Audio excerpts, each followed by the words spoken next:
Hey folks, it's Marvin Cash, the host of the Articulate Fly, and we're back with another Southwest Virginia fishing report with Matt Reilly. How you doing, Matt?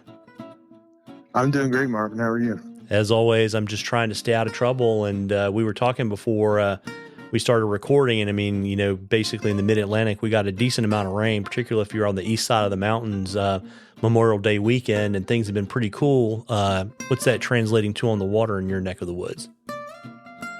Yeah, we got pounded the last couple of days. I'll say, let's see, if we're recording this on Monday, Saturday night, and Sunday, it pretty much rained nonstop. So I think we got pretty close to an inch and a half, and that is very it's being represented very well in our stream flow graphs right now. Pretty much all the gauges on the New River spiked quite a bit. Last I looked at it, Radford was sitting at like 24,000, which is pretty high. Not, catastrophic flood level, but still, not fishable and way up there. The trout streams are likely very full. The South Fork gauge was showing about 250 cubic feet, which I would still wade in some places, but it's definitely getting tricky and heavy. But everything's pretty much crested already because it came through pretty quick. So we'll, on the trout front, we'll definitely be fishable in the next couple of days and recovering every day. The smallmouth deal might be a little bit longer. Yeah. And so when the smallmouth water recovers, because we were also talking before we started recording that it's been kind of cool and cloudy, which is not exactly where we would expect this time of year. And so the topwater bite's probably been a little off schedule.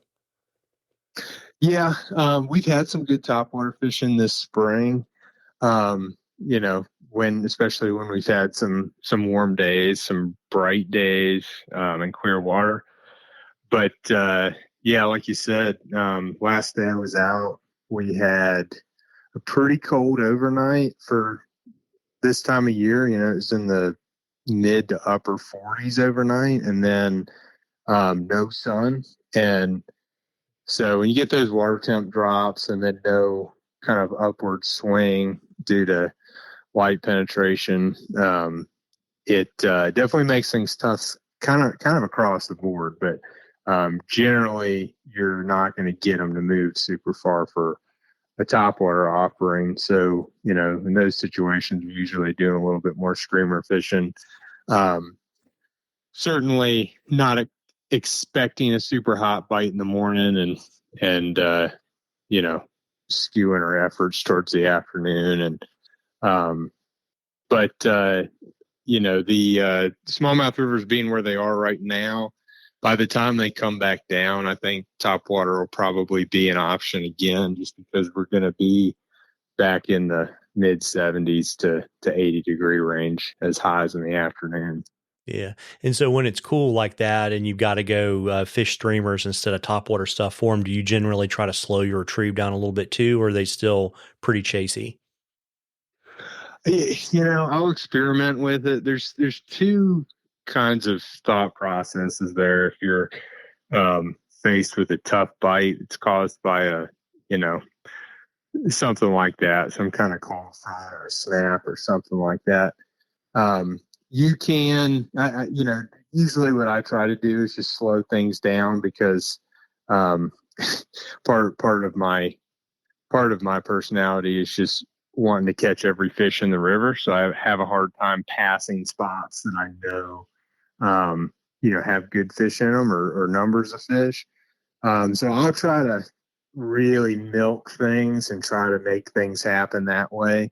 The other approach that works sometimes is just trying to kind of trigger reactions from fish, especially if if you have some productive areas in mind, you can go in and fish fairly aggressively and try to, basically see who comes out swinging. And if fish are doing that, then, you can keep riding that and see what happens.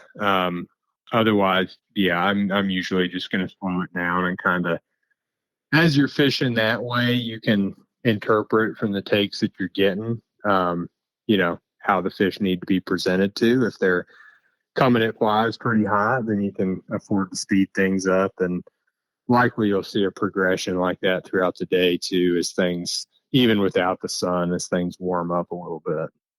Yeah, got it. Got an interesting question for you from Brenner, and I think it's maybe a touch early, but still a good question. He wanted to get your thoughts on how to fish a mouse pattern properly. Yeah, that's a good question. Might be better suited for my buddy Ellis down the road, because I know he does a lot of that for trout. I do not, in particular, um, imitate mice very often smallmouth fishing. I'll do it on the brown trout front when I get the opportunity. Usually, spring to early fall or so, though I'm sure it can work year round.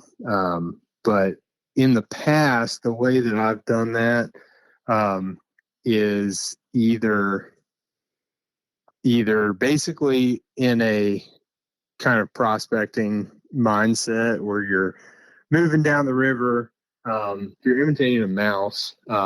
It's a very accidental food source for a trout, in the sense that they're not, they don't live in the water. They're not seeing them all the time. If they encounter one, it's because that animal made a mistake and ended up in the river. So you want to get your fly pretty close to cover.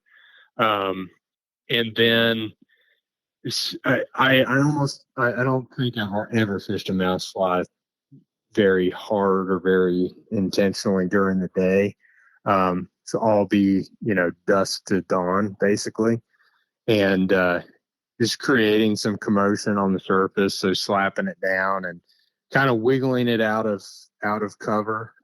You can do that on anchor or on a if somebody's on the oars and they're back rowing, so that you're basically swinging flies. You're creating kind of a constant bowline tension where the fly is being moved away from the bank by the current and the static length of your fly line. And you can animate it with some rod tip wiggles, etc. But basically just creating a wake and kind of imitating basically all rodents when they swim. If you look at them from above and below, very generally, they pretty much just swim straight. They get their feet kicking, and there's just kind of a V wake coming off of the back of them. So that wake is important. Some impact when it hits the water is important. And then if you're again, if you're swinging or sitting on anchor, etc., you always kind of want to keep in mind that those fish are going to be kind of slashing at the flies, and so you're going to need to allow them to grab onto them and kind of basically chew on them for a second. So hook sets, especially rod sets, are right off the bat on a take, a lot of times pulls flies out of fish's mouths. I tend to basically just let that bowline tension kind of tighten between the fish and your rod tip, and then once you feel that heavy tension, you can kind of dig into them a little bit. If you're floating, again, I still try to maintain some kind of swing, but otherwise, you're just kind of wiggling or two-hand retrieving or pulling your fly back to the boat. And just like with a lot of topwater stuff, you want to try to avoid reacting as soon as you're aware of a take. You got to give them a second to kind of close their mouth, engulf it, turn head down, get some mass behind it, and then give it a hook set. So that would be my kind of quick tips on that. Again, I don't do that a ton for anything other than brown trout, really. Yeah, and I guess, since it's highly unlikely that the mouse or the vole or whatever is going to have enough energy to swim upstream. He's all this stuff, to your point, you're putting a bow, and you're really going to probably want to animate that fly downstream, right? Yeah, absolutely. I would say, if we are talking, for the merits of imitating a food source naturally, that's absolutely the case. I would never say that a fish would not eat a fly that's being retrieved upstream because, at the end of the day, you got predators kind of out on the hunt in their environment, in the dark where they feel most comfortable. Things are probably going to happen, but certainly that kind of downstream and across is going to be a lot more productive. Yeah. And I know too, brown trout are known to sometimes take 2 passes, right? They whack it to stun it and then they come back and eat it. Yep. And that's again, where that feeling the weight comes into play. And again, not rod setting, because one of the large disadvantages of setting with the rod when you're fishing for any kind of predatory fish like that is that sometimes they do take swipes. They try to stun things, or else they, don't get hooks and they come back and they take another whack. So if you set with the rod and you pull the fly, 60 feet out of the zone, then you're pretty much done. If you just wait or maybe give it a short, quick, strip, you're still out there. Yeah. Well, there you go, Brenner. I hope that helps. And, folks, we love questions at the Articulate Fly. You can email them to us. You can DM us on social media, whatever's easiest for you. And if we use your question, I will send you some Articulate Fly swag. And when you're drawing for something cool from Matt at the end of the season. And, Matt, before I let you go, I know your summer is pretty crowded and you're sort of starting to look at fall fishing. You want to let folks know maybe what you have available and how to reach out and get in touch with you and get on the books. Yeah, absolutely. Spring. Well, yeah, spring, summer, early fall. It's pretty much all booked, but we're starting to look at, kind of those last fall smallmouth trips, mid to late October, and then the muskie and brown trout stuff popping up. So it's never too early to start thinking about that stuff, especially if you want some prime, moon days or prime, portions of the season. Definitely reach out however you feel best. All my info is on my website, which is mattreillyflyfishing.com. And I look forward to hearing from you. Well, there you go. Well, listen, folks, you owe it to yourself to get out there and catch a few. Tight lines, everybody. Tight lines, Matt. Thanks, Marvin.